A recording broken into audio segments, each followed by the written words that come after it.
Hi everyone and welcome back for day 2 of the English social media takeover. I hope you enjoyed getting busy and creating some Storybox theatres yesterday.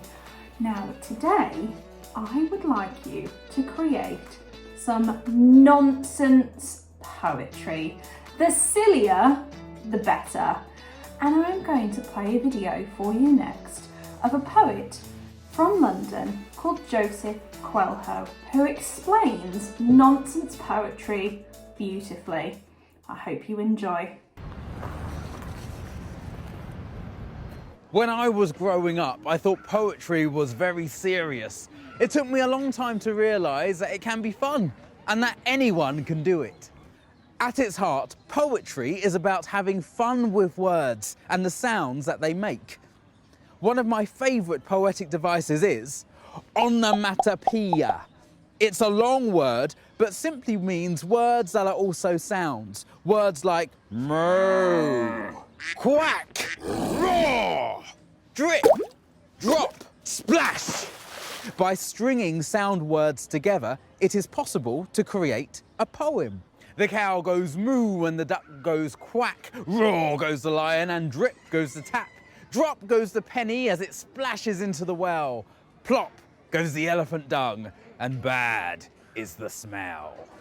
Onomatopoeia, sound words, are fun to play with because with sounds, you get rhythms. A splish, splash, splosh, and a drip, drop, plop.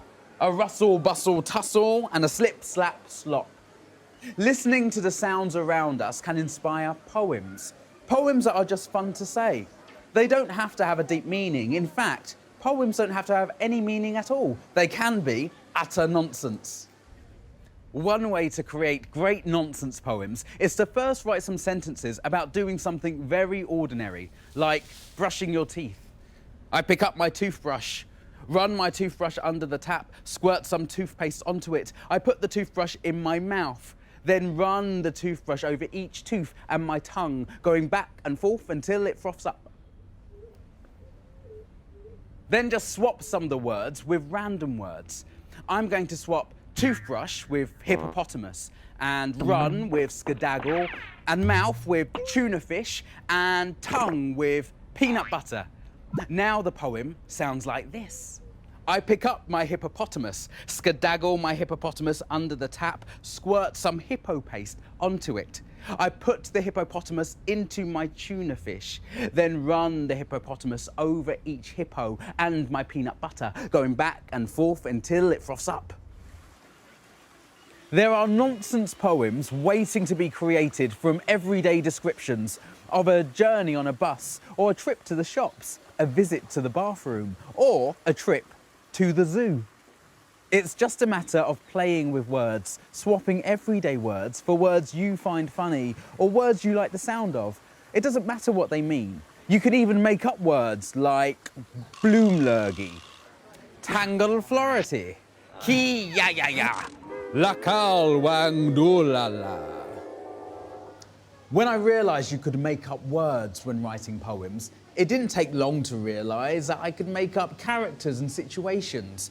Maybe a zookeeper without a zoo, or a lion that quacks like a duck, or a shrimp with a limp. Poetry is fun. It's a playground for the imagination. I might write about some funny situations, perhaps a carp who plays a harp, or a pike that rides a bike, or a shark that's afraid of the dark. I'm so looking forward to reading all of your nonsense poetry. Now remember, you can post your poetry onto the English social media Padlet page, or you could post it to the Google Classroom social media takeover page as well. You could write your poetry and perform it, or you could just post a picture of your poem. It's completely up to you. But the one thing I do want from you today is be silly, have fun. I can't wait to read more, and I'll see you tomorrow for another video. Bye everyone.